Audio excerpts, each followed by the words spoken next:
वाले के YouTube channel में एक बार फिर से आपका स्वागत है। आज मैं सुनील शर्मा एक नए टॉपिक के साथ जूलॉजी का नया टॉपिक अमीबा, जिसमें अपन एनिमल्स क्लासिफिकेशन जो है वो कंप्लीट कर चुके हैं और अब इसके बाद में अपन एनिमल चालू करते हैं। तो यहाँ पर अपन पहला जो अपने सिलेबस में टॉपिक है, पहला एनिमल जो है वो है अपने अमीबा। चलो चालू करते हैं अपन। अमीबा की खोज की बात अपन करते हैं। तो अमीबा की खोज जो है वो की गई है रसेल वॉन रोसेनहोफ के द्वारा। अगर अपन नामकरण की बात करते हैं कि अमीबा जो है उसका नाम अमीबा दिया किसने, तो ये दिया बीडीएस विसेंट ने। और अगर अपन ये कहा जाए कि अब जो अपन वर्णन पढ़ने वाले हैं, ये वर्णन किसका दिया हुआ है, तो विस्तृत वर्णन जो है वो दिया गया है हर्ट्जफील्ड के द्वारा। तो ये जनरल साइंटिस्ट है। फिर अपन बात करते हैं अमीबा में क्लासिफिकेशन की, वर्गीकरण की बात करते हैं। तो वर्गीकरण में फाइलम की बात करते हैं, तो फाइलम प्रोटोजोआ। तो प्रोटोजोआ में कैरेक्टर मैंने पहले बताया था लोगों को, प्रोटोजोआ का कैरेक्टर हो गया यूनिसेलुलर एनिमल्स, या सीधा सा अपन कह सकते हैं सबसे पहले आने वाले। प्रोटो का मतलब होता है पहले आने वाले भी होते हैं, तो इसके अंदर सबसे पहले आने वाले एनिमल्स ही हो गए। क्लास की बात हम करते हैं वर्ग की, तो वर्ग होता है इसका राइजोपोडा और इसी को अपन सार्कोडिना कहते हैं। तो ये कैरेक्टर जो है वो किसके लिए आया, तो ये कैरेक्टर आया इसके अंदर उपस्थित कूटपादों के लिए। तो इसके अंदर गमन के लिए कूटपाद उपस्थित है, इसीलिए इसको किसमें रखा गया है, तो इसके अंदर राइजोपोडा या सार्कोडिना वर्ग जो है इसमें रखा गया है। फिर हम बात करते हैं इसके अंदर ऑर्डर गण की। तो गण जो है इसका गण है अमीबिना या फिर है लोबोसा। अब ये किसके लिए रखा गया है, तो ये जो कूटपाद होते हैं इसके अंदर, ये कूटपाद जो है, इन कूटपादों का सिरा जो होता है वो ब्लंट होता है। ब्लंट होता है मतलब कुंद सिरा होता है इनका। अपनी सामान्य लैंग्वेज में पढ़ कहते हैं कि इसका सिरा जो होता है भोटा होता है, इस तरीके से अंगुलीनुमा संरचनाएं होती है। तो ये कूटपाद जो होते हैं वो ब्लंट होते हैं। और सीधा सा अपन ने कहा कि कूटपादों का प्रकार जो होता है कौन सा होता है, तो ये लोबोपोडिया प्रकार के पाए जाते हैं। इसके कारण से ये जो गण है इसका आया लोबोसा या फिर अमीबिना। वंश है इसका अमीबा, और जो जाति अपन पढ़ेंगे वो पढ़ेंगे अपन प्रोटियस। तो ये नाम हो गया इसका अमीबा प्रोटियस। अब अपन चालू करते हैं अमीबा के बारे में। देखो जो भी एनिमल्स हैं अपने सिलेबस में, जो भी एनिमल्स हैं, यदि अपन उसको डायग्रामेटिक बनाते हैं और डायग्राम अगर अपने को समझ में आता है तो उस एनिमल में बहुत ज्यादा याद करने का होता नहीं है। अगर डायग्राम अपने को पता है कि डायग्राम में कौन सी चीज कहाँ है, तो अपन आसानी से बहुत इजी तरीके से उस पूरे के पूरे एनिमल को याद कर सकते हैं। अब अपन इसके डायग्राम की बात करते हैं। तो डायग्राम में अगर अपन ये कहें कि अमीबा जो होता है इसके ऊपर पेलिकल का आवरण नहीं पाया जाता, ये नग्न होता है। तो सबसे बाहरी आवरण जो होता है वो सबसे बाहरी आवरण क्या होता है इसके अंदर, सबसे बाहरी आवरण जो होता है वो इसके अंदर प्लाज्मा लेमा होता है। सबसे बाहरी आवरण इसके अंदर प्लाज्मा लेमा होता है, जो कि एक अर्धपारगम्य झिल्ली के रूप में काम करता है। विसरण और परासरण की क्रिया जो है वो इसके द्वारा आसानी से संपन्न हो सकती है। फिर अपन बात करते हैं इसके अंदर इसके कोशिका दल की। अपन बात करते हैं इसके अंदर साइटोप्लाज्म की। साइटोप्लाज्म वाला जो हिस्सा होता है, साइटोप्लाज्म में सबसे बाहरी हिस्सा जो होता है, साइटोप्लाज्म का बाहरी हिस्सा जो होता है, ये बाहरी हिस्सा इसके अंदर एक्टोप्लाज्म कहलाता है। ये बाहरी हिस्सा जो होता है उसका एक्टोप्लाज्म का हिस्सा होता है। तो ये अपन ने ये बना लिया इसके अंदर एक्टोप्लाज्म, ये इसका पोर्शन हो गया एक्टोप्लाज्म का। एक्टोप्लाज्म जो होता है, इसी एक्टोप्लाज्म का कूटपाद के सिरे की ओर, मतलब जहां कूटपाद बनेगा इसके अंदर स्यूडोपोडिया फॉर्मेशन होगा, उस स्यूडोपोडिया फॉर्मेशन पर एक टोपीनुमा संरचना बन जाती है। इसी एक्टोप्लाज्म से एक टोपीनुमा संरचना बन जाती है। ध्यान रखना, इसके बारे में ये पूछा जाता है, ये टोपी, इस टोपी को बोला क्या जाता है, तो इस टोपी को बोला जाता है हाइलीन कैप। हाइलीन कैप, तो हाइलीन मतलब हिंदी वर्ड होता है इसका काचाब टोपी। ये हाइलीन कैप जो होती है किसके द्वारा बनी हुई है, तो एक्टोप्लाज्म के द्वारा बनी हुई है। ये क्वेश्चन बनता है इसके अंदर कि हाइलीन कैप का निर्माण किसके द्वारा होता है, तो इसके अंदर केवल एक्टोप्लाज्म वाला पार्ट होता है। अब बात हम करते हैं इसके अंदर आंतरिक भाग की। ये साइटोप्लाज्म का बाहरी भाग हो गया, एक्टोप्लाज्म बाहरी भाग हो गया। फिर हम बात करते हैं इसके आंतरिक भाग की। अब आंतरिक जो भाग होता है, इस आंतरिक भाग में जैसे अपन ने ये कह दिया कि इसका जो आंतरिक भाग है इसको अपन ने एंडोप्लाज्म नाम दिया, इसको नाम दे दिया अपन ने एंडोप्लाज्म। एंडोप्लाज्म जो है इसके अंदर सारे के सारे कोशिका अंग भी उपस्थित होते हैं, सेल ऑर्गेनल्स उपस्थित होते हैं। तो जैसे अपन ने सबसे मध्य में इसके अंदर केंद्र बना दिया। केंद्र जो है इसके अंदर बहुत सारे गुणसूत्रनुमा संरचनाएं पाई जाती है, जिसको अपन ने क्रोमीडिया नाम देते हैं। क्रोमीडिया, उनकी संख्या जो होती है वो लगभग 500 से 600 तक होती है। अब इसी एंडोप्लाज्म की बात हम करते हैं, तो एंडोप्लाज्म जो है, इस एंडोप्लाज्म का सबसे आंतरिक भाग जो कि अपन ये कहें केंद्र के चारों ओर है, ये केंद्र के चारों ओर वाला जो भाग होता है, ये भाग जो है ये कहलाता है प्लाज्मा सोल।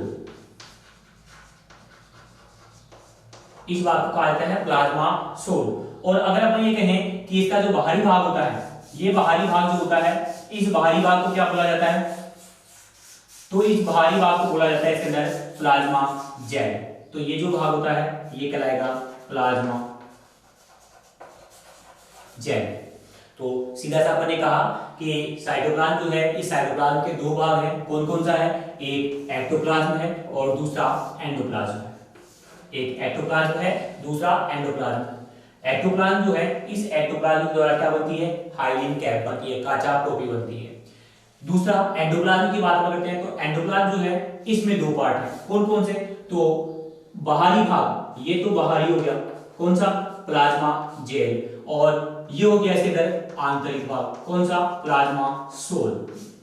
ये सोल और जेल, ये दो भागों में विभक्त होता है इसका एंडोप्लाज्म।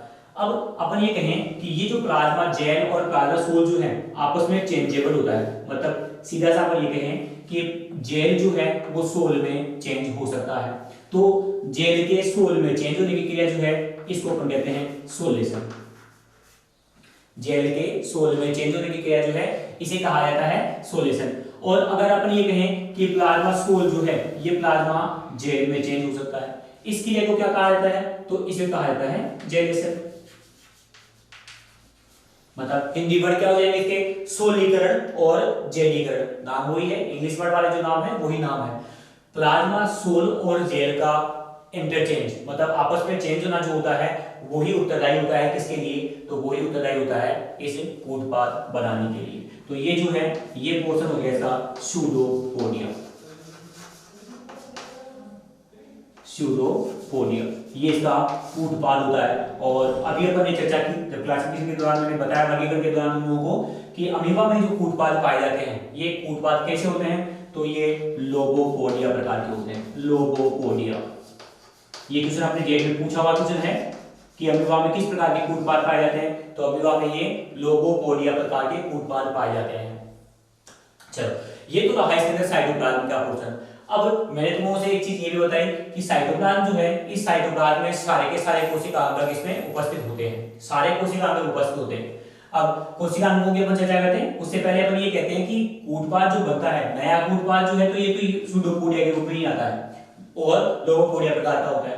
पर अपन ये कहें कि नया कूटपाद बनेगा तो उसका मतलब ये हो गया कि जो पहले इससे कूटपाद बना हुआ है, नए कूटपाद से पहले जो कूटपाद बना हुआ है वो विलुप्त होता है, तो इसके पिछले सिरे पर वो विलुप्त कूटपाद पाया जाता है। जैसे अपन ये कहें कि इसके अंदर ये वाला जो कूटपाद है, ये कूटपाद इससे उससे पहले वाला बना हुआ था, तो इस कूटपाद का नाम क्या होता है, तो ये होता है यूरोइड। यूरोइड क्या हो गया ये, तो ये विलुप्त कूटपाद होता है, विलुप्त कूटपाद, इसको अपन ने कह दिया विलुप्त कूटपाद। ये जो है ये इससे पहले बना हुआ कूटपाद है और अब ये खत्म होने वाला है, धीरे धीरे जो है ये प्लाज्मा मेम्ब्रेन अपने नॉर्मल कंडीशन में आ जाएगी। अब अपन चर्चा करते हैं इसके अंदर कोशिका अंगों की। ये तो अपने साइटोप्लाज्म का पोर्शन हो गया, बाहरी झिल्ली का पोर्शन हो गया। अब कोशिका अंगों की चर्चा अपन करते हैं। कोशिका अंगों में सबसे पहले अपन न्यूक्लियस की चर्चा करते हैं। सबसे पहले अपन न्यूक्लियस की चर्चा करते हैं, ये अपने केंद्र को, ये न्यूक्लियस हो गया। अब केंद्र की बात करते हैं, तो केंद्र जो है, इस केंद्रक में गुणसूत्र होते हैं। सीधी सी बात आप कहेंगे केंद्र में क्या होते हैं, गुणसूत्र होते हैं केंद्र में। पर इनके जो गुणसूत्र होते हैं, इनको वास्तव में गुणसूत्र क्रोमोसोम ना बोल के क्या बोला जाता है, तो इनके गुणसूत्रों को बोला जाता है क्रोमीडिया। हिंदी वर्ड भी यही होता है इसका, क्रोमीडिया, ठीक है, या ऐसा वर्ड क्रोमेटिन कणिका कह सकते हैं, क्रोमीडिया या क्रोमेटिन कणिका है। तो नंबरिंग की बात करते हैं, तो नंबर कितने, तो लगभग 500 से 600 तक होती है। इसके केंद्रक में गुणसूत्र जैसी संरचनाएं पाई जाती है, अपन गुणसूत्र कह सकते हैं, गुणसूत्र जैसी संरचनाएं पाई जाती है, उनका नाम होता है क्रोमीडिया। और ये जो क्रोमीडिया है, इनकी संख्या इसके अंदर होती है 500 से 600। अगर हम सामान्य रूप से बात करते हैं, सामान्य रूप से जब बात करते हैं, तो न्यूक्लियस की संख्या जो होती है, न्यूक्लियस की संख्या 1 होती है। सामान्य अमीबा में न्यूक्लियस की संख्या जो होती है वो 1 होती है। अगर अपन केंद्रिका की बात करते हैं तो केंद्रिका की संख्या जो होती है वो बहुत ज्यादा होती है। केंद्रिका की संख्या जो होती है वो निश्चित नहीं होती है, वो एक से ज्यादा कई ज्यादा हो सकती है। चलो ये अपन ने बात की केंद्र की। अब अपन बात करते हैं कुछ कोशिका अंगक और भी होते हैं। अब कुछ कोशिका अंगक और होते हैं तो अमीबा में जो कोशिका अंगक पाए जाते हैं, कोशिका अंगक जो पाए जाते हैं तो उन कोशिका अंगों के ऊपर अपन चर्चा करेंगे। कोशिका अंगक, तो कोशिका अंगक जो पाए जाते हैं उसमें से याद अपने को क्या रखना है कि अमीबा जो होता है इसमें सेंट्रोसोम जो होता है, मतलब तारककाय जो होता है, ये तारककाय इनमें अनुपस्थित होता है। क्लियर है? एक मुख्य चीज अपने को ये ध्यान रखनी है, बाकी सीधी सी बात हो गई। बाकी माइटोकॉन्ड्रिया, अंतःपर्दवीय जालिका, गोल्जी काय, लाइसोसोम, ये जो है ये सब उपस्थित होते हैं और अपना जो कार्य होते हैं ये कार्य संपन्न करते भी हैं। जैसे अपन कहते हैं माइटोकॉन्ड्रिया तो ऊर्जा प्रदान करने का काम होता है, एटीपी प्रोडक्शन का काम होता है। ईआर जो होता है इसके साथ में राइबोसोम जुड़े हुए होते हैं तो प्रोटीन सिंथेसिस में सहायता करती है। गोल्जी बॉडी जो होती है इसका काम स्त्रावन का होता है, तो जो बने हुए पार्ट होते हैं ईआर से जो बने हुए जितने भी प्रोटीन्स होते हैं, एंजाइम्स होते हैं, उनका ट्रांसपोर्ट इसी का काम होता है। लाइसोसोम जो होता है इसके अंदर लाइसोसोम में एंजाइम पाए जाते हैं जो कि मुख्य रूप से यहाँ पर पाचन का काम करेंगे। ये हो गया इसके अंदर कोशिका अंगक। अब अपन कुछ स्पेसिफिक संरचनाएं जो है उनकी अपन चर्चा करते हैं। अब स्पेसिफिक संरचनाओं में सबसे पहली जो संरचना आती है वो आती है संकुचनशील रिक्तिका। संकुचनशील रिक्तिका, तो ये संकुचनशील रिक्तिका होती कहाँ है? सबसे पहले तो इसका स्थान कहाँ होता है? तो संकुचनशील रिक्तिका का स्थान जो होता है वो होता है पीछे वाले हिस्से की ओर, मतलब सीधा सा अपन आंसर इसके अंदर देते हैं केंद्र के पीछे ही पाई जाती है। अब ये है संकुचनशील रिक्तिका। संकुचनशील रिक्तिका जो होती है वो बहुत इंपॉर्टेंट पार्ट है और अपने लगभग शायद 2 या 3 बार इसके बारे में किसी ने पूछा हुआ भी है। ये संकुचनशील रिक्तिका कॉन्ट्रैक्टाइल वैक्यूल, अपन ने ये बना दिया यहाँ पे कॉन्ट्रैक्टाइल वैक्यूल।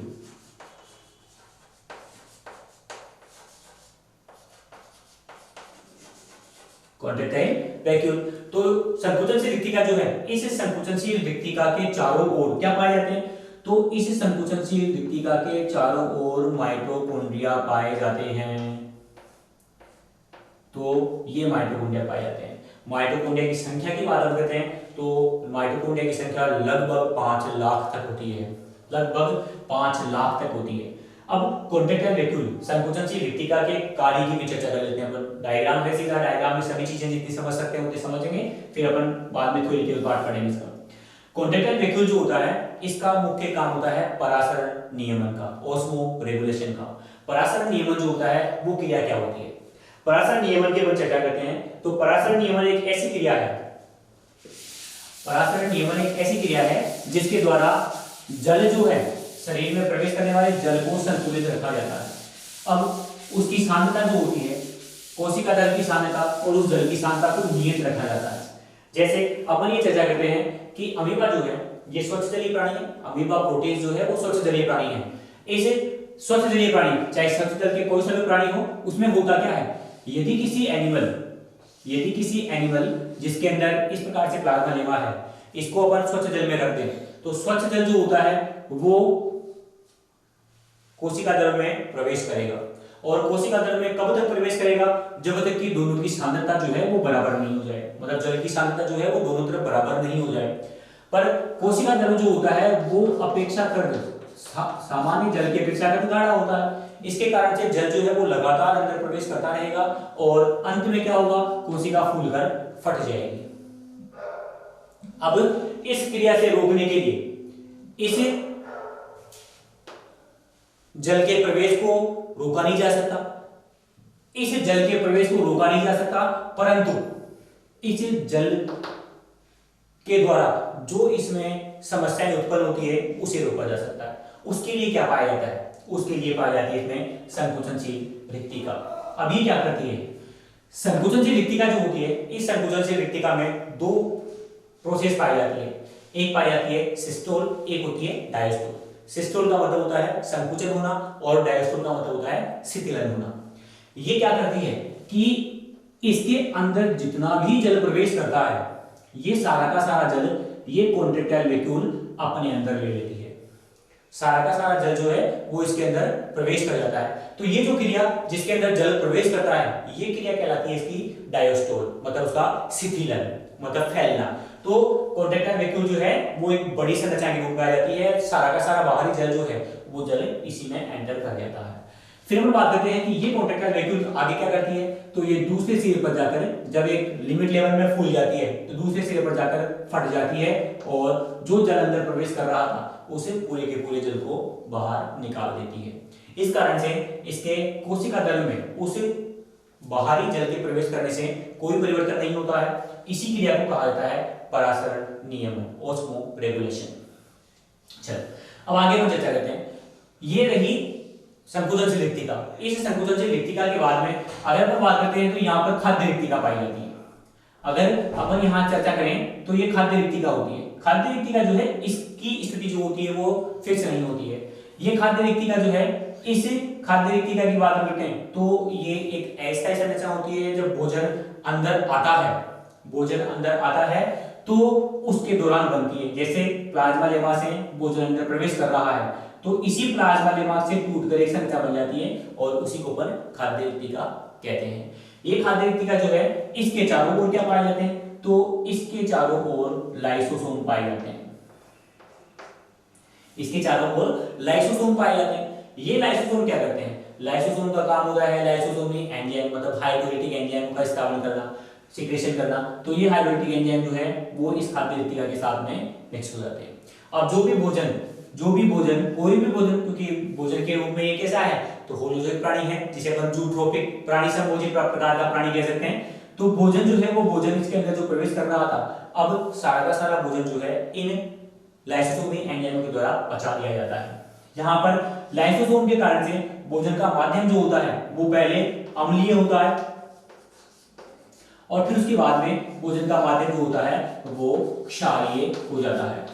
भोजन का माध्यम पहले अम्लीय होता है और फिर उसके बाद में भोजन का माध्यम क्षारीय हो जाता है। ये अपने जेट में 2 बार पूछा हुआ क्वेश्चन है, 2 बार आया हुआ है। इसमें क्वेश्चन ऐसा पूछा हुआ है कि अमीबा में भोजन के दौरान खाद्य रिक्तिका का माध्यम क्या होता है, तो पहले क्या होता है अम्लीय होता है, फिर उसके बाद में ये क्षारीय हो जाता है। और किसके कारण होता है, तो लाइसोसोमी एंजाइमों के कारण होता है। ठीक है, अब हम बात करते हैं इसके कोशिका तल में छोटी छोटी और रिक्तिकाएं पाई जाती है। ऐसा संरचनाएं हैं, जरूरत पड़ेगी तो बनेगी, नहीं तो नहीं बनती है। ये ऐसा संरचनाएं होती है तो इनको अपन कहते हैं जल रिक्तिका। ये जो संरचनाएं होती है इन्हें अपन कहते हैं जल रिक्तिका। जल रिक्तिका तो ये वाटर वैक्यूल्स होती है, छोटी छोटी जल से भरी हुई रिक्तिकाएं होती है जब जरूरत पड़ती है। और सीधी सी बात ये होती है कि जब पानी ज्यादा हो जाता है तो ये आपस में मिक्स हो जाती है, ज्यादा बढ़ जाती है और फिर उसके बाद में बाहर की ओर फट जाती है। तो जल रिक्तिका का काम केवल जल का संग्रह करना होता है, कुछ मात्रा में जल जो है इसके अंदर उपस्थित होता है। तो ये सामान्यतः इसके अंदर बाहरी संरचनाओं के रूप में अपन ने पढ़ा। अमीबा में जितने अपन ने डायग्राम के द्वारा समझ सकते थे वो चीजें अपन डायग्राम के द्वारा समझ चुके हैं इसके अंदर। बाकी अब इसके अंदर सिस्टम्स की बात करते हैं। तो सिस्टम्स में थोड़ा बहुत मैं समझा देता हूँ, फिर उसके बाद में अपन डिटेल पढ़ेंगे उनकी। देखो सिस्टम की बात हम करते हैं तो सबसे पहले अपन बात करते हैं श्वसन की। श्वसन की चर्चा अपन करते हैं तो श्वसन जो है अमीबा में किसके द्वारा, तो प्लाज्मा लेमा जो होती है, कोशिका झिल्ली जो है इसकी, ये कोशिका झिल्ली अर्धपारगम्य झिल्ली के रूप में काम करती है। विसरण क्रिया द्वारा इसके अंदर O2 और CO2 का आदान प्रदान हो जाता है। मतलब इसके अंदर O2 और CO2 सामान्य विसरण क्रिया द्वारा प्लाज्मा लेमा से ही होते हैं। मतलब सभी शरीर की सामान्य सतह से ही गैसों का आदान प्रदान होता है। फिर हम बात करते हैं इसके अंदर उत्सर्जन की। उत्सर्जन की बात करते हैं तो अधिकांश जलीय प्राणी जल में रहने वाले जो प्राणी होते हैं ये कैसे होते हैं, तो इनके अंदर उत्सर्जित पदार्थ होता है वो अमोनिया होता है। इसके कारण से ये प्राणी जो होते हैं वो अमोनोडेलिक होते हैं। ये प्राणी अमोनोडेलिक है और अमोनोडेलिक होने के साथ साथ अपन ने कहा कि उत्सर्जित पदार्थ क्या हो जाएगा, अमोनिया। तो उत्सर्जित पदार्थ भी कहां से आएगा, इसके अंदर उत्सर्जित पदार्थों का निष्कासन करने के लिए कोई स्पेसिफिक पार्ट नहीं है। तो ये अमोनिया जो होती है ये अमोनिया भी किसके द्वारा, तो सामान्य सतह के द्वारा ही बाहर आती है। अब अपन संकुचनशील रिक्तिका की चर्चा कर लेते हैं। उत्सर्जन में संकुचनशील रिक्तिका जो होती है ये थोड़ी बहुत सहायता करती है। ठीक है, यदि कई बार अपने पास क्वेश्चन आ जाए और चार अलग अलग ऑप्शन हैं, उसके अंदर अपने पास उत्सर्जन के बारे में पूछा हुआ है कि किससे होता है, एक ऑप्शन अपने सामान्य सतह भी है और एक अपने संकुचनशील रिक्तिका भी है, तो अपने को आंसर देना होता है सामान्य सतह से। पर अपने पास ऐसा कोई ऑप्शन है जिसके अंदर सामान्य सतह और संकुचनशील रिक्तिका और इसके साथ में एक ऑप्शन अपने पास दे रखा है कि दोनों, तो अपन दोनों के बारे में टिक कर सकते हैं, क्योंकि कुछ मात्रा में संकुचनशील रिक्तिका जो होती है ये भी उत्सर्जन का काम ही करती है। उत्सर्जन होता क्या है, शरीर में आए हुए पदार्थ जो हैं उनको बाहर निकालना, तो संकुचनशील रिक्तिका का काम भी इसी का होता है। इस कारण से संकुचनशील रिक्तिका भी कुछ मात्रा में उत्सर्जन में सहायता करती है। चलो, ये अपने पास श्वसन और उत्सर्जन की बात की। अब देखो, जब अपन ने क्लासिफिकेशन चालू किया था तो क्लासिफिकेशन के दौरान अपन ने पहला पॉइंट जो पढ़ा था उसके अंदर अपन ये पढ़ा था कि इसके अंदर संगठन कौन सा पाया जाता है, बॉडी ऑर्गेनाइजेशन कौन सा होता है। तो याद होगा तुम लोगों से कौन सा, तो प्रोटोप्लाज्मिक ऑर्गेनाइजेशन पाया जाता है। देखो, सारे काम जो हैं, सारे काम जो होते हैं वो कौन कर रहा है, तो सारे काम इसके अंदर प्रोटोप्लाज्मिक द्वारा संपन्न होते हैं, इसीलिए इसको प्रोटोप्लाज्मिक ऑर्गेनाइजेशन कहा जाता है। चलो, नेक्स्ट हम बात करते हैं इसके अंदर गमन की। नेक्स्ट गमन की बात करते हैं। तो गमन जो है अभी अपन ने बताया, चर्चा की थी अपन ने थोड़ी देर पहले, इनका डिटेल पढ़ेंगे, कुछ सिद्धांत इसके अंदर, उन सिद्धांतों के बारे में पढ़ेंगे। तो गमन जो होता है वो स्यूडोपोडिया के द्वारा होता है। सामान्य स्यूडोपोडिया जो कि अभिगम पाए जाते हैं कौन से होते हैं, लोगोपोडिया प्रकार के होते हैं। तो ये गमन की चर्चा करती है अपन। फिर अपन बात करते हैं इसके अंदर रिप्रोडक्शन की, जनन की भी बात कर लेते हैं। जनन जो है, देखो सामान्य रूप से अपन ने ये कहा कि इसके अंदर सेंट्रोसोम नहीं होता है, तारकाल नहीं होता है। तो सामान्य समसूत्री विभाजन जो है वो तो उसमें नहीं पाया जाता, सामान्य समसूत्री विभाजन जो है उसमें नहीं पाया जाता है। तो फिर समसूत्री विभाजन एक प्रकार होता है, उसका नाम होता है क्रिप्टोमाइटोसिस। क्रिप्टोमाइटोसिस, तो यहाँ पर समसूत्री का एक प्रकार होता है क्रिप्टोमाइटोसिस, जो इसके द्विविभाजन के दौरान काम आएगा।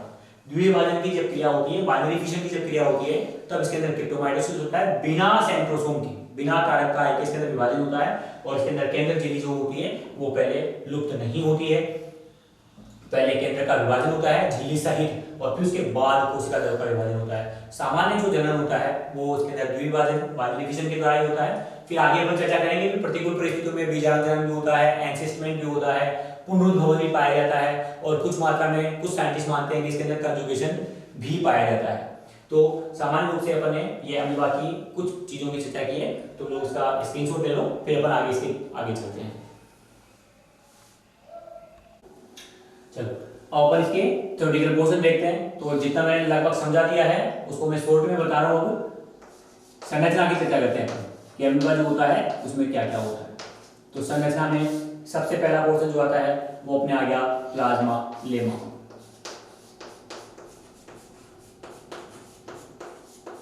Plasma lemma, point two point बता रहा हूँ, बाकी सब चीजें जो है वो मैं समझा चुका हूँ तुम लोगों को।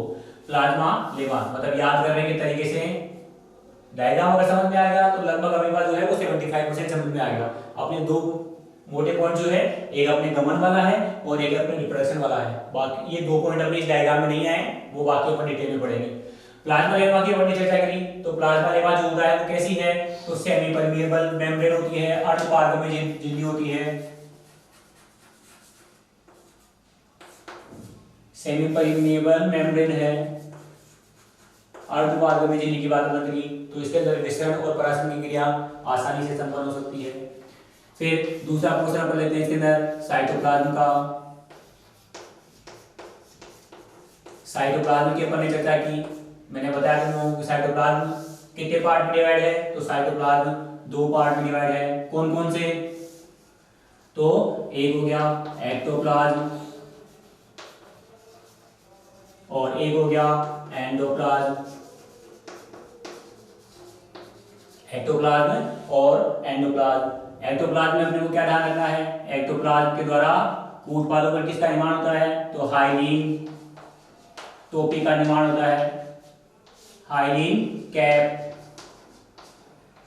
का निर्माण, हाइलीन कैप का निर्माण होता है। कहाँ होती है हाइलीन कैप, तो हाइलीन कैप होती है कूटपाद के सिरे पर।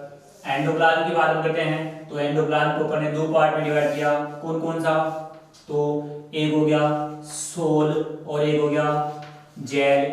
सोल वाला भाग जो है वो कौन सा है, तो सोल आंतरिक भाग होता है, सोल का जो भाग हो गया वो आंतरिक हो गया, और जेल का कौन सा हो गया, तो जेल का बाहरी भाग हो गया। आपस में इंटरचेंज हो सकते हैं, तो सोल का जेल में बदलना क्या कहलाता है, तो सोल का जेल में बदलना कहलाता है जेलेशन। सोल का जेल में बदलना जेलेशन कहलाता है, और फिर जेल का सोल में बदलना क्या कहलाता है, तो ये सोलेशन कहलाता है। सोलेशन और जेलेशन इन दोनों की क्रिया की बात हम करेंगे तो कब संपन्न होगी, तो कूटपाद बनने के दौरान संपन्न होगी। अब देखो एक चीज और ध्यान रखना, इस कंडीशन में ये अपने को इनकी स्थिति पूछ ली जाती है कि जेलेशन की क्रिया कहाँ हो रही है और सोलेशन की क्रिया कहाँ हो रही है। तो देखो इंटरचेंजेबल कैसे हो सकता है, जैसे अपन ने ये चर्चा की कि ये था प्लाज्मा सोल का भाग, ये प्लाज्मा सोल वाला भाग था और ये प्लाज्मा जेल का है। जब कूटपाद बनता है तो ये सोल जो है वो सेल जो सोल है वो यहाँ पर जेल में कन्वर्ट होता है।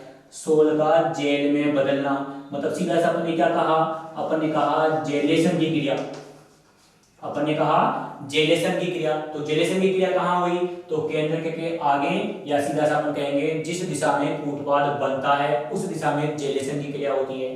फिर पीछे कौन सी क्रिया होती है, तो पीछे बाहर कौन सा है, तो बाहर जेल है और अंदर कौन सा है, सोल है। तो जब ये जेल इधर से दोनों तरफ से इधर की ओर आएगा, दोनों तरफ से इधर की ओर आएगा, तो यहां से फिर ये अंदर प्रवेश करने लगेगा। जब अंदर प्रवेश करता है तो क्या होता है, जेल का सोल में बदलना होता है। तो ये जो क्रिया होती है इसे अपन ने नाम दिया सोलेशन, इसे नाम दिया सोलेशन। तो दोनों क्रियाओं की स्थिति अपने को ध्यान रखी। जेलेशन कहाँ हुआ, तो कूटपाद बनने की दिशा में हुआ, केंद्र के आगे की ओर हुआ। और अगर अपन ये कहें सोलेशन कहाँ हुआ, तो ये हुआ कूटपाद बनने के विपरीत दिशा में, जिधर कूटपाद बनता है उसके विपरीत दिशा में सोलेशन की क्रिया पाई जाती है। तो ये दो पार्ट अपने एंडोप्लाज्म के हो गए। अब एंडोप्लाज्म में मैंने तुम लोगों को ये भी बताया कि सारे के सारे कोशिकाओं में पाए जाते हैं। एंडोप्लाज्म में सारे के सारे कोशिकाओं में पाए जाते हैं। कोशिकाओं में एक मुख्य कोशिका की बात हमने करी ली कि इसके अंदर न्यूक्लियस पाया जाता है। चलो आगे अपन इनके बारे में मेंशन कर लेते हैं। आप देखो ये तो अपने बाहरी संरचना का पोषण हो गया। अब संरचना के बाद में अपने पास इसके अंदर आ जाता है केंद्रक। तो केंद्र न्यूक्लियस, केंद्र की बात हमने करी तो केंद्र की संख्या की बात करी पहले तो अपन ने, मैंने बताया तुम लोगों को कि संख्या केंद्र की कितनी होती है, तो संख्या इसके अंदर एक होती है। फिर केंद्रिका की बात करी तो केंद्रिकाओं की संख्या की बात हम करते हैं तो केंद्रिका जो होती है ये अनेक होती है। फिर अपन आनुवांशिक पदार्थ की बात करते हैं तो आनुवांशिक पदार्थ क्या कहलाते हैं, तो इसके आनुवांशिक पदार्थ को मैंने नाम दिया क्रोमेडिया, या इसको अपन क्रोमेटिन कण भी कहते हैं। ये क्रोमेडिया जो होते हैं वो कितने, तो लगभग 500 से 600 तक इसमें क्रोमेडिया पाए जाते हैं। तो ये तो चर्चा हुई केंद्र की। अब अन्य कोशिकांगों की बात करते हैं तो अन्य कोशिकांगों में केवल एक याद रखना है अपने को, कौन सा, मैंने बताया तुम लोगों को कि अमीबा में सेंट्रोसोम तारक का अनुपस्थित होता है, बाकी कोशिकांग सभी पाए जाते हैं। चर्चा अपन कर चुके हैं इसके अंदर। ये संकुचन से रिक्तिका के चारों ओर माइटोकॉन्ड्रिया, खाद्य रिक्तिका के चारों ओर लाइसोसोम, बाकी ईआर और जीबी जो होते हैं वो कोशिका दल में फैले हुए होते हैं। चलो यहां पर अपने कोशिकांगों की चर्चा हो गई। अब अपन चर्चा करते हैं इसके अंदर विभिन्न प्रकार के रिक्तिकाओं की। अब अपन रिक्तिका की चर्चा करते हैं। वैक्यूल्स,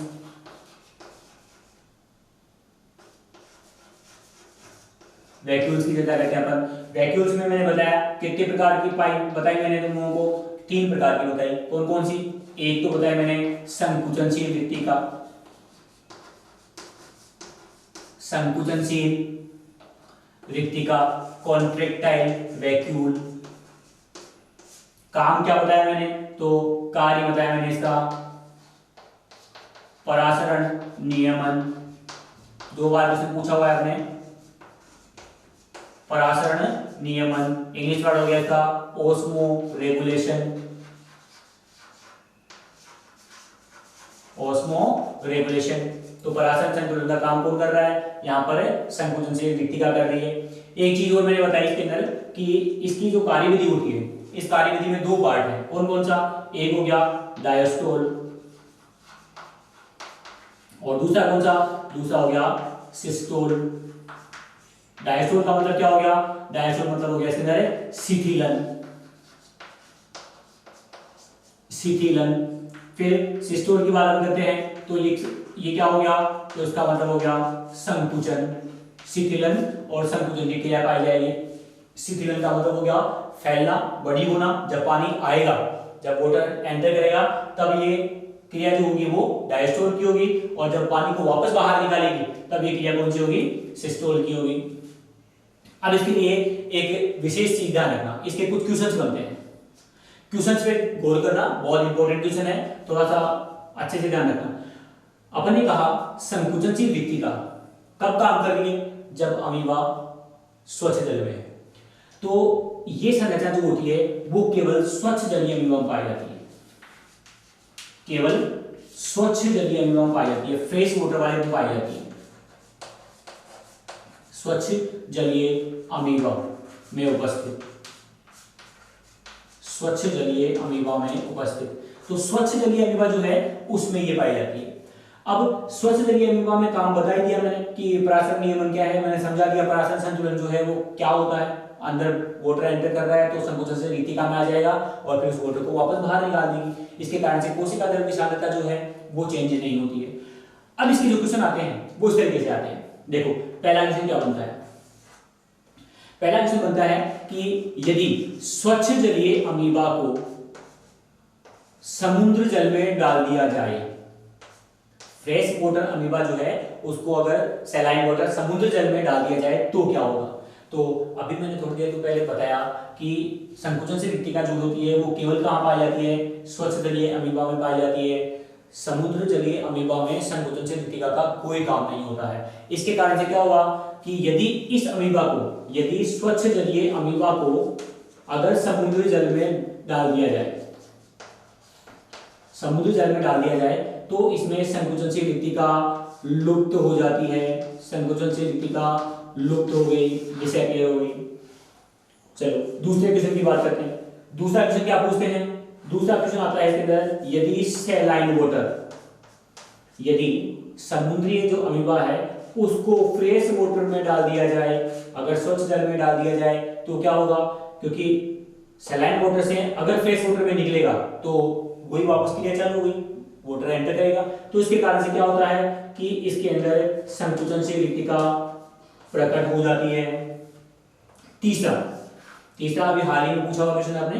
तीसरा ये क्वेश्चन क्या है कि यदि फ्रेश वाटर अमीबा जो है, फ्रेश वाटर अमीबा जो है उसको प्योर वाटर में, प्योर वाटर का मतलब हो गया कि प्यूरिफाइड वाटर है जिसके अंदर लवण नहीं होते हैं, प्योर वाटर में डाल दिया जाए तो क्या होगा। तो अब इसके अंदर, इसमें तो पहले से थी संकुचन से रिक्तिका, पहले से थी, और प्योर वाटर में जो है संकुचन से रिक्तिका जो है उसकी तो और जरूरत पड़ेगी, तो क्या होगा इसमें, तो संकुचन से रिक्तिका का कार्य बढ़ जाता है, कार्य बढ़ जाता है। तो इस तरीके से ये 3 क्वेश्चन है और अपने जो है ये तीनों क्वेश्चन एग्जाम में आए हुए क्वेश्चन है, तीनों क्वेश्चन पूछे हुए हैं। चलो ये अपने रिक्तिका का पोर्शन हुआ। अब रिक्तिका के बाद में अपन चर्चा करते हैं इसके अंदर विभिन्न प्रकार के तंत्रों की।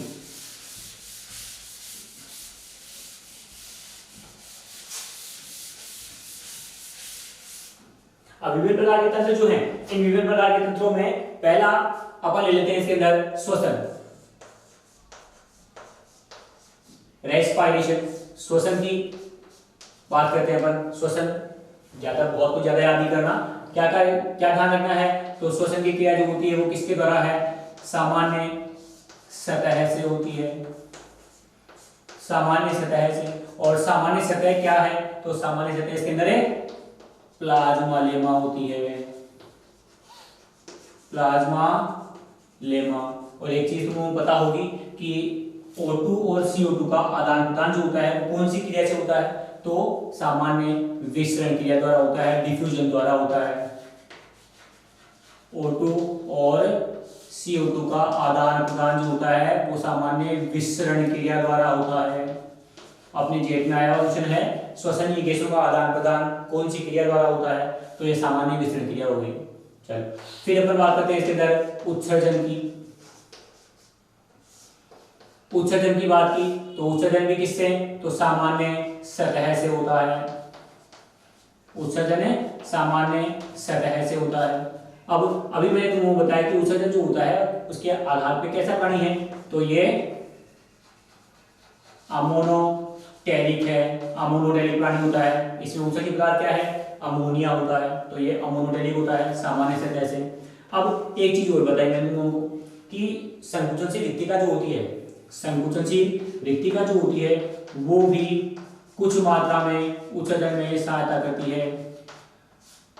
संकुचनशील रिक्तिका भी सहायक होती है, तो ये सहायक हो गए इसके अंदर। चलो अब अपन नेक्स्ट पोर्शन लेते हैं इसके अंदर पोषण का। ये उत्सर्जन का पोषण हो गया। अब अपन इसके अंदर पोषण का पोषण पढ़ते हैं।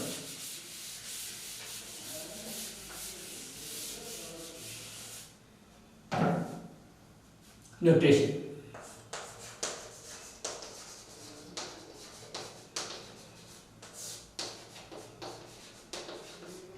देखो पोषण के बेस पे कैसा है। पोषण के बेस पे अगर अपन बात करें तो ये प्राणी समभोजी है। प्राणी समभोजी, इसको अपन होलोजोइक या अपन इसको जूट्रोपिक कह सकते हैं। मतलब अपने जैसे छोटे एनिमल्स जो होते हैं, प्लांट्स होते हैं, उनको ये खाता है। कैसा है, तो ये सर्वाहारी होता है। ये कैसा होता है, सर्वाहारी होता है, ओमनीवोरस होता है। ओमनीवोरस होता है। फिर आगे पर चर्चा करते हैं। आगे पर देखते हैं इसके अंदर कि ये जो है इस प्राणी में विशेष प्रकार की क्रियाएं पाई जाती है। भोजन जो है, इस भोजन को ग्रहण करने के लिए, उसके पाचन के लिए क्रियाएं अलग अलग होती है। अलग अलग तरीके से ये भोजन ग्रहण कर सकता है। तो अपन इसके अंदर भोजन की विधियां पढ़ते हैं। विधियां, भोजन ग्रहण करने की विधियों की चर्चा करते हैं अपन। देखो अगर अपन ये कहें कि भोजन जो है वो दो तरीके का हो सकता है। कैसा हो सकता है, तो एक तो लिक्विड पार्ट में हो सकता है, एक तो लिक्विड पार्ट में हो सकता है, और एक हो सकता है इसके अंदर सॉलिड पार्ट में। जैसे बैक्टीरिया वगैरह है, शैवाल वगैरह है, तो ये सॉलिड पार्ट में होगा। तो ये दो तरीके से भोजन ग्रहण कर सकता है। तो दोनों तरीके से भोजन ग्रहण करने की क्रियाएं जो है उनके नाम अलग अलग होते हैं। तो एक तो अपन कह सकते हैं इसको पिनोसाइटोसिस। Pinocytosis, pinocytosis. अब पिनो मतलब पीना, पिनो मतलब पीना। हिंदी वर्ड होता है इसका कोशिका पायन। कोशिका पायन मतलब कोशिका के द्वारा पीना। और पिया किसको जाता है, जो लिक्विड होता है उसको पिया जाता है। तो सीधा सा अपन कहेंगे, एक बार पूछा हुआ क्वेश्चन है, ये क्वेश्चन आया हुआ है अपने पास कि तरल भोजन को ग्रहण करने की क्रिया होती है। तो ये तरल भोजन को ग्रहण करने की क्रिया क्या होती है, पिनोसाइटोसिस। क्योंकि पीनो तरल भोजन जो होता है इसको पिया जाता है, और पीनो मतलब पीना। दूसरा होता है इसके अंदर फैगोसाइटोसिस। फैगोसाइटोसिस, ये क्रिया हुई अपने यहाँ पे फैगोसाइटोसिस। फैगोसाइटोसिस की बात करते हैं तो फैगोसाइटोसिस की क्रिया जो होती है ये क्या होता है, इसको अपन कहते हैं कोशिका भक्षण। कोशिका भक्षण, और भक्षण किसका किया जाता है, तो भक्षण किया जाता है ठोस पदार्थ का।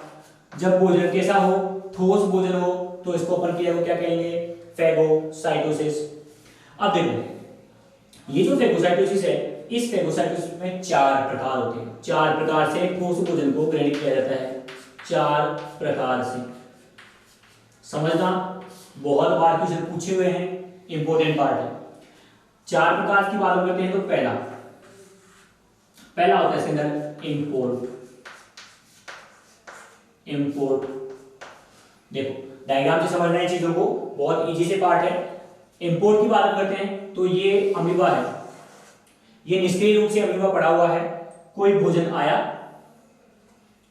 आया और बिना अमीबा के क्रियाशील हुए वो भोजन जो है वो धीरे धीरे प्लाज्मा झिल्ली, और प्लाज्मा झिल्ली के बाद में शरीर के अंदर एंटर कर जाता है। प्लाज्मा झिल्ली के बाद में शरीर के अंदर एंटर कर जाता है। तो ये इंपोर्ट होती है, ये इंपोर्ट वाली क्रिया किसके लिए होती है, तो ये होती है भोजन कैसा भी हो, पर ये विधि कैसी है, ये विधि अक्रिय विधि है, अक्रिय विधि। भोजन ग्रहण करने की ये क्या है, ये अक्रिय विधि होती है। इसमें अमीबा को कोई काम नहीं करना पड़ता है, अमीबा केवल पड़ा हुआ भोजन करता है। दूसरी विधि, दूसरी आती है इसके अंदर अंतर्वलन।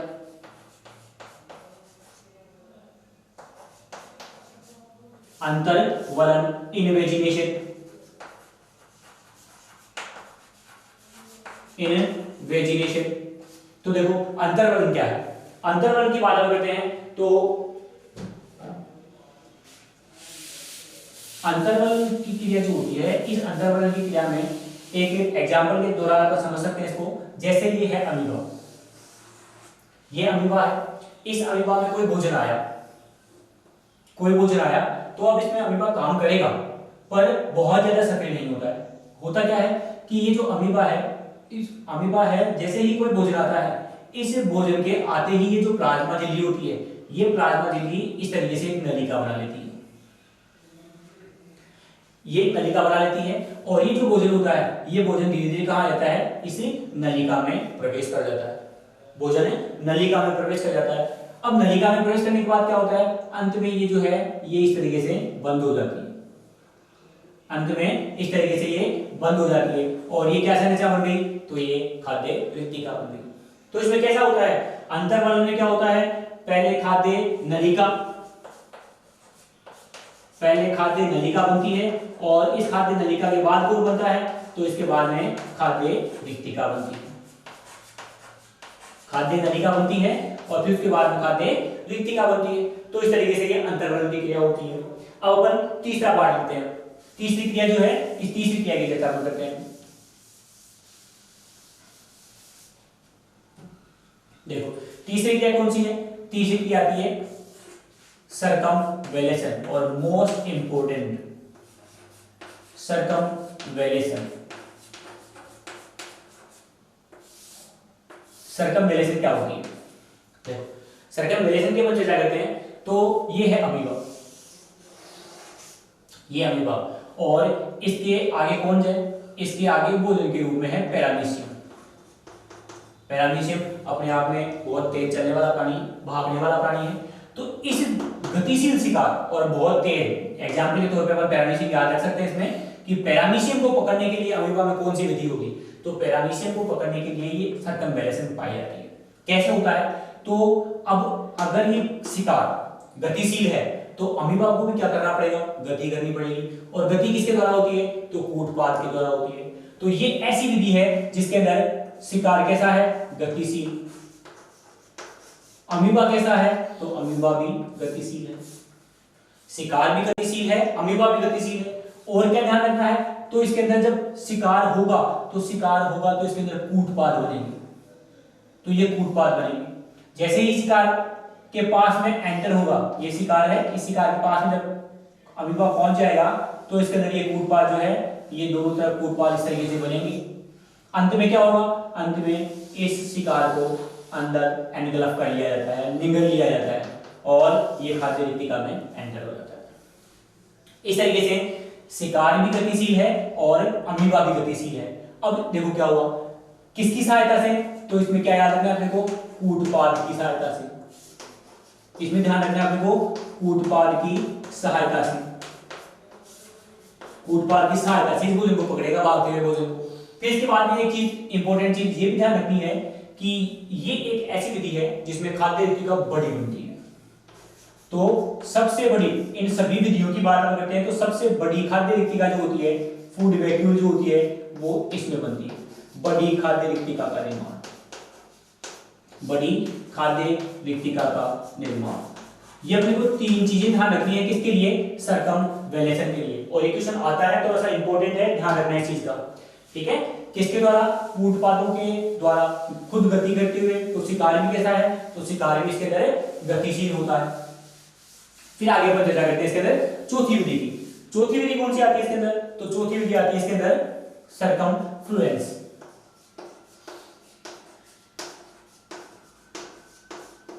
इसमें आ गई नेक्स्ट सर्कमफ्लुएंस। सर्कमफ्लुएंस की बात करते हैं। सर्कमफ्लुएंस जो होती है वो एक ऐसी विधि है जिसके अंदर शिकार जो होता है वो शिकार कैसा है, शिकार गतिहीन है या फिर बहुत कम गतिशील है, गतिहीन है या फिर कम गतिशील है। तो ये चीज अपन याद नहीं रखेंगे तो भी चलेगा, मेन पॉइंट आता है इसके अंदर गतिहीन शिकार को ग्रहण करने के लिए। पर अब किसके द्वारा, तो ये क्रिया जो होती है ये भी कूटपाद के द्वारा, मतलब अमीबा इसमें सक्रिय है कूटपाद की सहायता से, तो इसके अंदर भी कूटपाद बनेगी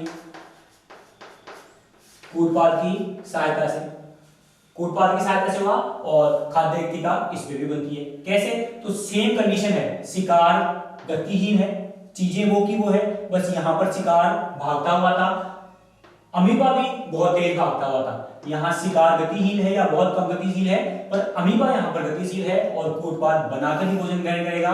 और इसमें क्या होता है, तो इसमें छोटी खाद्य रिक्तिका बनती है, छोटी खाद्य रिक्तिका का निर्माण होता है। देखो कुछ क्वेश्चंस बनते हैं कि निम्न में से कौन सी विधियां अमीबा में भोजन को कूटपाद की सहायता से ग्रहण करने की है। तो कूटपाद की सहायता से ग्रहण करने की कौन कौन सी हो गई, सर्कमवेलेशन हो गई और सर्कमफ्लुएंस हो गई। सबसे बड़ी खाद्य रिक्तिका, तो सबसे बड़ी खाद्य रिक्तिका किसमें बनती है, सर्कमवेलेशन में। अमीबा जिसमें अक्रिय है वो विधि कौन सी, तो वो विधि हो गई इसमें इम्पोर्ट। खाद्य नलिका किसमें बनती है, तो खाद्य नलिका अंतर्वलन में। तरल भोजन, तो तरल भोजन पिनोसाइटोसिस, और ठोस भोजन के बारे में पूछा जाए तो फैगोसाइटोसिस। तो ये तो रही इसके अंदर भोजन ग्रहण करने की विधियां। अब इसी के बाद में अपन पॉइंट लेते हैं इसके अंदर पाचन। भोजन आ गया कहां पर, भोजन प्रवेश कर गया खाद्य रिक्तिका में, ये खाद्य रिक्तिका के अंदर एंटर कर गया। अब इसके अंदर भोजन का पाचन भी होगा। तो पाचन के दौरान क्या होता है, तो पाचन के दौरान ये जो लाइसोसोम है, ये सारे के सारे लाइसोसोम इस खाद्य रिक्तिका से जुड़ जाते हैं। सारे खाद्य रिक्तिका से जुड़ने के बाद लाइसोसोम जैसे ही जुड़ेंगे तो लाइसोसोम में एंजाइम खाद्य रिक्तिका में एंटर करेंगे, तो यहां पर माध्यम चेंज होगा। माध्यम कैसा होगा, तो अभी मैंने बताया उन लोगों को कि पहला माध्यम जो होगा एसिडिक अम्लीय, और फिर उसके बाद में होगा माध्यम कौन सा, क्षारीय। पूछा हुआ क्वेश्चन आपने, भोजन का माध्यम कैसा होता है, तो भोजन का माध्यम अम्लीय और उसके बाद क्षारीय होता है। फिर अपन बात करते हैं कि ये जो भोजन पाचित होगा, अब ऐसा नहीं है कि ये जो खाद्य रिक्तिका है वो यहीं पड़ी रहेगी। जैसे ही इसके अंदर भोजन आएगा, जैसे ही यहाँ से प्लाज्मा लेमा से ये अलग होगी, तो ये खाद्य रिक्तिका जो है इस कोशिका द्रव्य में आ जाएगी, और इसका जो कोशिका द्रव्य होता है वो मूवमेंट करता रहता है। मूवमेंट कैसे, तो ये कोशिका द्रव्य इस तरीके से घूमता रहता है, ये इस तरीके से घूमता रहता है। तो ये जो घूमने की क्रिया है, कोशिका द्रव्य के घूमने की जो क्रिया होती है, इसको क्या कहा जाता है, तो इसको साइक्लोसिस कहा जाता है। साइक्लोसिस आया हुआ क्वेश्चन आपने, ये पूछा हुआ क्वेश्चन इस तरीके से कि कोशिका द्रव्य, शरीर में कोशिका द्रव्य के घूमने की क्रिया क्या कहलाती है, तो ये साइक्लोसिस कहलाती है। अब इसी साइक्लोसिस क्रिया के द्वारा क्या होता है कि ये जो खाद्य रिक्तिका है, ये खाद्य रिक्तिका भी इसके अंदर मूवमेंट करती रहती है, और मूवमेंट करेगी। इसके साथ साथ लाइसोसोम जुड़ी गया, साथ में एंजाइम साथ में आएंगे, protein, lipase, amylase, carbohydrate, protein, lipid, तीनों का पाचन करने के लिए। तो यहाँ पर भोजन का पाचन भी हो जाता है। पाचन होने के बाद में अब भोजन जो अवशोषण करने लायक है, वो भोजन जो है वो सीधा सीधा खाद्य रिक्तिका से बाहर निकलता रहता है और कोशिका द्रव्य में वितरित होता रहता है। तो उसको अपन भोजन का स्वांगीकरण कहते हैं, एसिमिलेशन कहते हैं। अब क्या होता है, अब भोजन ऐसा है नहीं कि पूरा का पूरा भोजन पाचन हो जाएगा। अब उसमें से कुछ भोजन जो होता है उसको जो कि अपचित भोजन होता है, उसको बाहर भी निकालना होता है। तो देखो इसके अंदर जहां पर खाद्य रिक्तिका बनती है, तो उसको तो अपन मुख कह सकते हैं, वो उसका मुख है, स्थायी नहीं है, कहीं भी हो सकता है, कहीं भी हो सकता है। भोजन इधर से आएगा तो खाद्य रिक्तिका इधर बन जाएगी, इधर से आएगा तो इधर बन जाएगी, इधर से आएगा तो इधर बन जाएगी। तो ये मुख कहीं भी हो सकता है। तो इसका ये जो मुख है जहां से खाद्य रिक्तिका बनती है, तो इसको तो कहा जाता है साइटोसोम, इसको तो कहा जाएगा साइटोसोम। और अब जो अपचित भोजन है, अपचित भोजन है बाहर भी निकाला जाएगा, तो वो भी कहीं से निकल सकता है, तो इसको कहा जाता है साइटोपाइज, इसको कहा जाएगा कोशिका गुदा, ये होता है कोशिका मुख। तो इस तरीके से ये मुख और गुदा भी नाम दे दिया अपन इसके।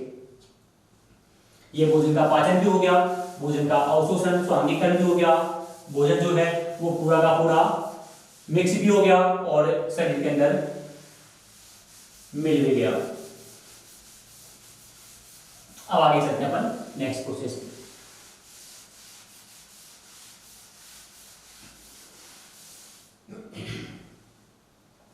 नेक्स्ट प्रोसेस जो आती है वो पढ़ लेते हैं इसके अंदर गमन। ये भी इंपॉर्टेंट प्रोसेस है, इसमें कुछ सिद्धांत है। वैसे एक सिद्धांत सबसे ज्यादा इंपॉर्टेंट है सर्वमान्य सिद्धांत के रूप में। गमन की बात करते हैं तो गमन कैसा, तो आभासी पाद द्वारा, स्यूडोपोडिया द्वारा, स्यूडोपोडिया द्वारा। स्यूडोपोडिया के प्रकारों की अपन चर्चा करते हैं तो स्यूडोपोडिया का प्रकार कौन सा हो गया, तो स्यूडोपोडिया के प्रकार हो गए इसके अंदर लोगोपोडिया प्रकार के। स्यूडोपोडिया कैसे हो गए, तो स्यूडोपोडिया हो गए इसके अंदर लोगोपोडिया प्रकार के। अब स्यूडोपोडिया जो है वो बनते कैसे हैं, बनते कब हैं, कैसे बनते हैं, तो वाटर में Na+, K+ और Mg+2 इसकी सांद्रता अच्छी होती है तो इसके अंदर स्यूडोपोडिया का फॉर्मेशन भी अच्छा होता है। चलो फिर अपन बात करते हैं कि ये स्यूडोपोडिया कैसे बनते हैं। कैसे बनते हैं, तो कैसे बनने के लिए अलग अलग वैज्ञानिक जो हैं, अलग अलग वैज्ञानिकों ने इसके अलग अलग सिद्धांत दिए। अलग अलग वैज्ञानिकों ने अलग अलग सिद्धांत दिए, उन सिद्धांतों की अपन चर्चा करते हैं। पहला सिद्धांत इसके अंदर होता है संकुचन सिद्धांत। संकुचन सिद्धांत, तो संकुचन सिद्धांत के बारे में किसके बारे में आता है, तो ये आता है सुलजे के बारे में। सुलजे, ये दिया सुलजे ने, या एक और आता है इसके बारे में, ये आता है हिजमेन, तो ये हिजमेन ने दिया, ये कहीं भी मान्य नहीं है। दूसरा अपन कहते हैं इसके अंदर एक आता है लुडकाव मत। लुडकाव मत, ये लुडकाव मत जो होता है ये क्या कहता है, ये कहता है, इसने सिद्धांत दिया कैसे, इन्होंने क्या किया कि अमीबा जो है इस अमीबा के ऊपर कार्बन के कण चिपका दिए, कार्बन के कण चिपका दिए, और कुछ समय बाद में ये देखा कि ये जो कार्बन के कण है, ये कार्बन के कण ऐसे आ गए, इस तरीके से चिपकाए थे पर वो आगे चले गए। तो इसका मतलब ये हो गया कि अमीबा अपना गमन जो है वो लुढ़क कर करता है, तो ये लुढ़काव मत है। ये किसने दिया था, ये जेनिंग्स ने दिया था, जेनिंग्स ने प्रतिपादित किया। तीसरा इंपॉर्टेंट पार्ट आता है इसके अंदर, ये आता है पृष्ठ तनाव सिद्धांत। पृष्ठ तनाव सिद्धांत, तो ये किसका दिया हुआ है, ये सिद्धांत दिया हुआ है बर्थोल्ड का। ये सिद्धांत जो है ये दिया है बर्थोल्ड ने। ये क्या कहता है, ये कहता है कि अमीबा में जो गमन होता है वो सरफेस और पानी के जो पृष्ठ तनाव है उसके कारण से संपन्न होता है। चौथा सिद्धांत आता है, ये आता है वल्लन और खुल्लन, फोल्डिंग और अनफोल्डिंग थ्योरी। वल्लन और खुल्लन सिद्धांत, ये सिद्धांत क्या कहता है, ये सिद्धांत कहता है कि प्रोटीन जो है इस प्रोटीन के खुलने के कारण से, प्रोटीन में जो वलन होते हैं वो खुलते हैं, इसके कारण से जेल बनता है, और प्रोटीन के वापस वलय बनाने के कारण से, फोल्ड होने के कारण से, मतलब ये हो गया वलन फोल्डिंग, और यहां पर वलय, ये वलय बनाना फोल्डिंग और खुलने का हो गया अनफोल्डिंग, यहां पर बनता है सोल, और जेल और सोल बनने के कारण से इसमें गमन होता है। पांचवा सिद्धांत, पांचवा सर्वमान्य सिद्धांत, कौन सा, सोल जेल सिद्धांत। सर्वमान्य सिद्धांत आया हुआ क्वेश्चन अपने, सोल जेल सिद्धांत किसने दिया, तो ये सिद्धांत दिया हाइमन। हाइमन, ये हाइमन का दिया हुआ है। इसके अलावा दो साइंटिस्ट और आ जाते हैं इसमें, वो कौन से, तो एक तो आता है पेंटीन, पेंटीन और मास्ट। इन्होंने क्या किया था, तो इन्होंने इस सिद्धांत का समर्थन किया था। ये सिद्धांत क्या है, तो अमीबा में गमन का सर्वमान्य सिद्धांत है। अमीबा में गमन का सर्वमान्य सिद्धांत है। सर्वमान्य सिद्धांत के रूप में माना जाता है सोल जेल सिद्धांत, सोल जेल थ्योरी। हाइमन के द्वारा दी हुई है। कई बार क्वेश्चन अपने पास इस तरीके से आता है कि सोल जेल सिद्धांत किसका दिया हुआ है और ऑप्शन में अपने पास हाइमन नहीं होता है, हाइमन नहीं होता है। तो हाइमन अगर नहीं होगा तो फिर ऑप्शन क्या आएगा अपने पास, तो अपने पास पेंटिन और मास्ट आएगा। क्लियर है, सर्वमान्य सिद्धांत है। अब ये सिद्धांत कहता क्या है, तो इसकी चर्चा अपन कर चुके हैं, एक बार वापस बता रहा हूं उसको। ये सर्वमान्य सिद्धांत जो है, ये सर्वमान्य सिद्धांत क्या कहता है कि सोल का जेल में, सोल का जेल में और जेल का सोल में, अभी मैंने बताया था लोगों को कि यहां कौन सी क्रिया, सोल के जेल में बदलने की क्रिया मतलब जेलेशन, और इधर कौन सी क्रिया, जेल के सोल में बदलने की क्रिया मतलब कौन सी, सोलेशन। ये दोनों क्रियाएं जैसे जैसे चलती रहती हैं, कोशिका द्रव की साइक्लोसिस गति के कारण से ये क्रियाएं जो है वो चलती रहती है।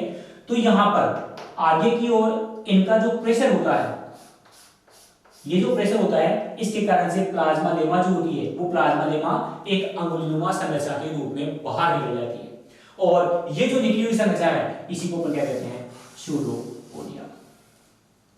बस यही है इसका सिद्धांत। सिद्धांत क्या कह रहा है कि सोल के जेल में, जेल के सोल में परिवर्तन होने के कारण से जिस दिशा में अमीबा को गमन करना होता है उस दिशा में एक अंगुलीनुमा संरचना बन जाती है, उसी को आभासी पाद या स्यूडोपोडिया कहा जाता है, जो कि लोगोपोडिया प्रकार का होता है।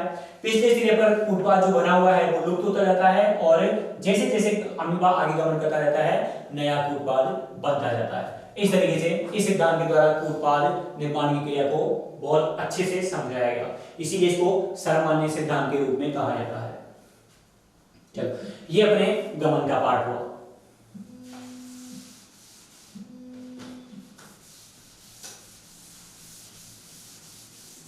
अब गमन की बात में अपन चर्चा करते हैं इसके अंदर जनन की। जनन भी इसके अंदर इंपॉर्टेंट पार्ट है, और वो भी अपने गमन की तरह ही कुछ थोड़ा सा लेंथी सा पार्ट है।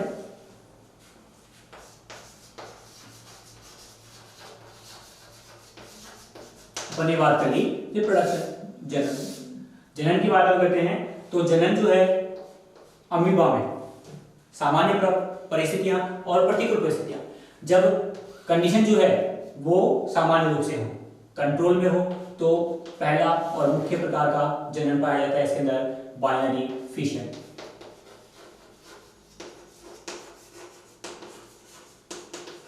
बाइनरी फिशन क्या बोलेंगे अपन इसको, अपन बोलेंगे द्विविभाजन। द्विविभाजन समझना इसको क्या है। द्विविभाजन की अपन चर्चा करते हैं तो ये है अमीबा। जब परिस्थितियां अनुकूल है, जब परिस्थितियां अनुकूल है कब होगा, तो फेवरेबल कंडीशन में होगा, अनुकूल परिस्थितियों में होगा, अनुकूल स्थिति। और मुख्य जो जनन की विधि जो है वो यही होती है। अनुकूल परिस्थितियां जो होती है उसमें, अनुकूल परिस्थितियों का क्या मतलब हो गया कि जहां पर ये रहता है वहां पर भोजन की मात्रा बहुत अच्छी है, ये अनुकूल परिस्थितियां हैं। तो अनुकूल परिस्थितियों के दौरान क्या होता है, अमीबा के पहले केंद्रक, अमीबा में पहले केंद्रक, केंद्रक में क्या होगा, तो केंद्रक में विभाजन होगा इस तरीके से, ये केंद्रक का विभाजन।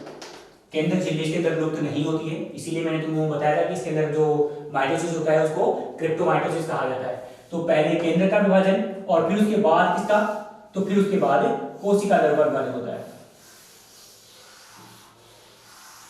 फिर उसके बाद में कोशिका द्रव का विभाजन होता है, और अंत में जो है वो ये दो अमीबा, दो पुत्री संतति अमीबा जो है वो बन जाते हैं। तो इसमें क्या, तो पहले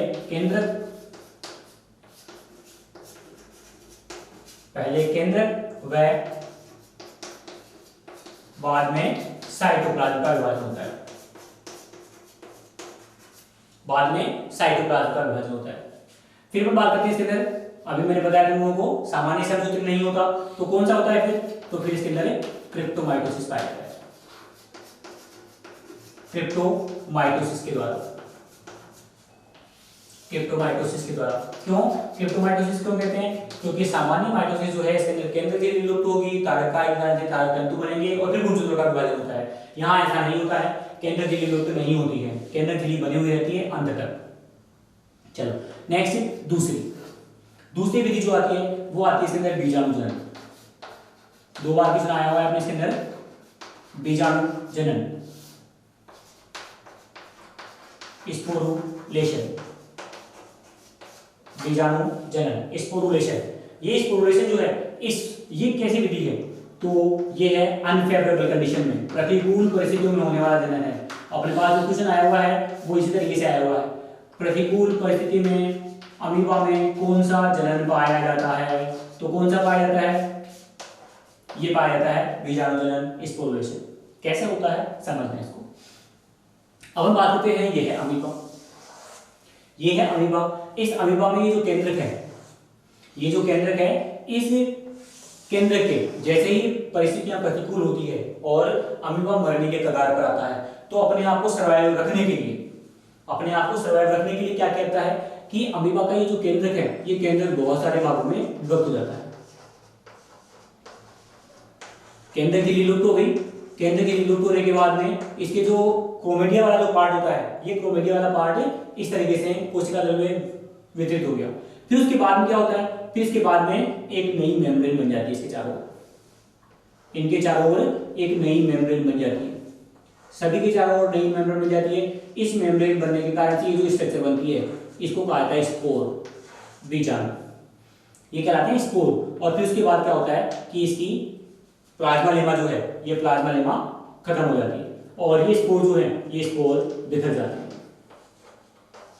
ये स्पोर इस तरीके से उस जल में बिखर जाते हैं। फिर ये पड़े हुए रहते हैं, कब तक, जब तक की परिस्थितियां अनुकूल नहीं हो जाती है। जैसे ही अनुकूल परिस्थितियां आएगी, इस बीजाणु का बाहरी आवरण खत्म हो जाएगा और एक छोटे अमीबुली जो है, नए अमीबा, संतति अमीबा जो है, उनका निर्माण हो जाता है। तीसरी विधि जो आती है वो आती है एनसिस्टमेंट। एनसिस्टमेंट, पुटिभवन। पुटिभवन की क्रिया जो होती है, ये भी कब होती है, तो ये भी प्रतिकूल परिस्थितियों में पाई जाती है, ये भी प्रतिकूल आवास परिस्थितियां में होती है तभी पाई जाती है। इसमें क्या होता है, इसमें अमीबा जो होता है, इस अमीबा में प्रतिकूल परिस्थितियों के दौरान एक मोटी परत बन जाती है ऊपर पूरे अमीबा पर। इसमें तो क्या था कि अंदर बीजाणु बन रहे थे, मतलब केंद्र का विभाजन होकर बीजाणु का निर्माण अंदर हो रहा था, पर यहाँ क्या होता है, यहाँ पर एक मोटी परत अमीबा के ऊपर बन जाती है। इसकी लगभग सामान्य क्रियाएं जो होती है वो सारी की सारी क्रियाएं मंद हो जाती है, सभी क्रियाएं लगभग रुक सी जाती है, लगभग रुक सी जाती है, ठीक है। फिर इसके बाद क्या होता है, फिर इसके बाद इसका केंद्र का विभाजन होकर छोटे छोटे पार्ट बन जाते हैं। ये छोटे छोटे पार्ट इसके अंदर व्यवस्थित हो जाते हैं। कोशिका दल लगभग आधा सा रह जाता है और इसके अंदर ये छोटे छोटे पार्ट, बहुत सारे छोटे छोटे पार्ट बन जाते हैं। जैसे ही परिस्थितियां अनुकूल आती है, अनुकूल परिस्थितियों के कारण से क्या होता है कि यहाँ पर ये मेम्ब्रेन जो है, ये सिस्ट जो है, इसको क्या बोला जाएगा, इसको बोला जाता है पुटी। ये जो मोटा आवरण बन गया 3 लेयर का, 3 लेयर होता है, त्रिस्तरीय जो आवरण होता है, इसको पुटी कहा जाता है, सिस्ट। ये सिस्ट जो है अनुकूल परिस्थिति आने के कारण से खत्म हो जाता है और ये सारे के सारे अमीब्यूल्स जो है ये स्वतंत्र हो जाते हैं और नए अमीबा का निर्माण करते हैं। फिर आता है इसके अंदर चौथी विधि आती है, इसके अंदर पुनरुद्भवन। चौथी विधि जो आती है वो आती है इसके अंदर पुनरुद्भवन, रीजनरेशन। पुनरुद्भवन, रीजनरेशन, इसमें क्या होता है, इसमें ये बोला जाता है कि अमीबा जो है, इस अमीबा का एक छोटा टुकड़ा, छोटे टुकड़े में क्या होना चाहिए कि इसके अंदर केंद्र का भाग होना चाहिए, छोटे टुकड़े में केंद्र का भाग होना चाहिए। अगर केंद्र नहीं होगा तो अमीबा जो है वो नया नहीं बन पाएगा। अगर इसके इस तरीके से छोटे छोटे टुकड़े कर दिए जाए, इसके अंदर केंद्रक भी उपस्थित हो, साइटोप्लाज्म का पार्ट भी उपस्थित हो, तो क्या होता है कि सारे के सारे जो भाग बनते हैं वो सारे के सारे भाग नए अमीबा का निर्माण कर सकते हैं। फिर एक पांचवा पॉइंट जो कि कुछ वैज्ञानिकों के अनुसार मान्य है, कुछ मान्य नहीं करते हैं, वो आता है इसके अंदर संयुग्मन, कॉन्जुगेशन। संयुग्मन, ये क्रिया क्या कहती है, ये क्रिया कहती है कि दो अमीबा पास पास आएंगे, दो अमीबा पास पास आएंगे, संयुग्मन नलिका बनेगी और अपने अनुवांशिक पदार्थ का ये आदान प्रदान कर लेते हैं। फिर उसके बाद में ये अलग हो जाते हैं। अलग होने के बाद में विभाजन किससे, तो कोई सी भी स्थिति हो, स्थिति कोई सी भी हो, नए संतति जो बनती है वो नई संतति द्विविभाजन से ही बनती है। स्थितियां, परिस्थितियां कोई सी भी हो, सब द्विविभाजन से ही निर्माण होता है। तो संयुग्मन जो है कुछ वैज्ञानिकों के अनुसार मान्य है, कुछ वैज्ञानिक इसको नहीं मानते हैं। कुछ वैज्ञानिक इसको रेजुवेनेशन की क्रिया कहते हैं, रेजुवेनेशन मतलब अमीबा में नवीनीकरण की क्रिया, कि अमीबा जो है वो दूसरे अमीबा से क्रोमेटिया क्रोमीडिया का ट्रांसफर करके एक नया बन जाता है, मतलब विभिन्नताएं आ जाती है। तो ये विभिन्नता लेने की क्रिया जो है ये रिप्रोडक्शन में संयुग्मन की क्रिया कहलाती है। चल अब अपन नेक्स्ट चलते हैं।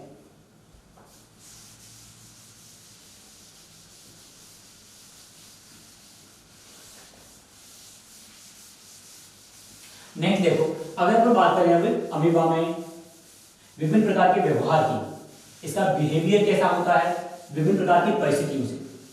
तो देखो अमीबा की स्थितियों की बात अगर करें तो लगभग 25 डिग्री सेंटीग्रेड का टेम्परेचर जो होता है वो टेम्परेचर इसके लिए अनुकूलतम तापमान होता है। इतना टेम्परेचर है तो ये उसके पास जाएगा, और इससे अगर ज्यादा टेम्परेचर हो जाता है तो अमीबा दूर भागने की कोशिश करता है, मतलब नेगेटिव रिएक्शन जो है वो दर्शाता है। अगर हम बात करते हैं ताप प्रकाश और जियोट्रोपिज्म की, मतलब गुरुत्वाकर्षण के लिए, तो अपन ये कहें कि ये प्रकाश की ओर जाने की कोशिश करता है। फिर अपन बात करते हैं कीमोटैक्सिक, मतलब विभिन्न प्रकार की रसायनों के कारण से, तो ये फेवरेबल जो केमिकल्स होते हैं उनकी तरफ तो जाएगा, पर लगभग केमिकल्स जो होते हैं वो अनफेवरेबल होते हैं, इसके कारण से वो उनसे दूर भागने की कोशिश करता है। अब अगर अपन लास्ट टॉपिक अपना लें इसके अंदर अमीबा के अंदर, तो अपन लेते हैं इसके अंदर इकोनॉमिक इंपोर्टेंस।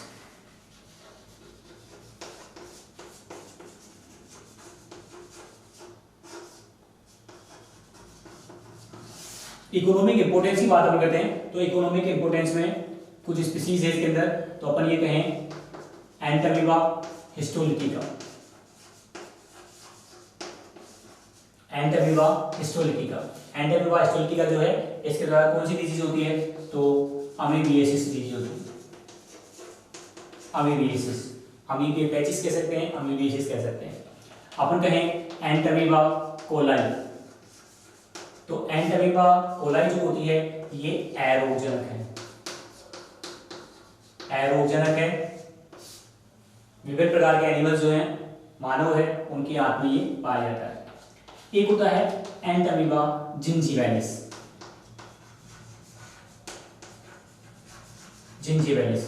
तो ये मानव में मसूड़ों का परजीवी है, मसूड़ों का परजीवी है। और सीधी से अपन ये कहें इसके द्वारा जो डिजीज होती है तो वो कौन सी होती है, वो पायरिया डिजीज होती है। चलो ये अपना अमीबा का टॉपिक जो है ये कंप्लीट है। अच्छा लगा तो लाइक करना, सब्सक्राइब करना और शेयर करना ना भूलें। नेक्स्ट वीडियो में धन्यवाद।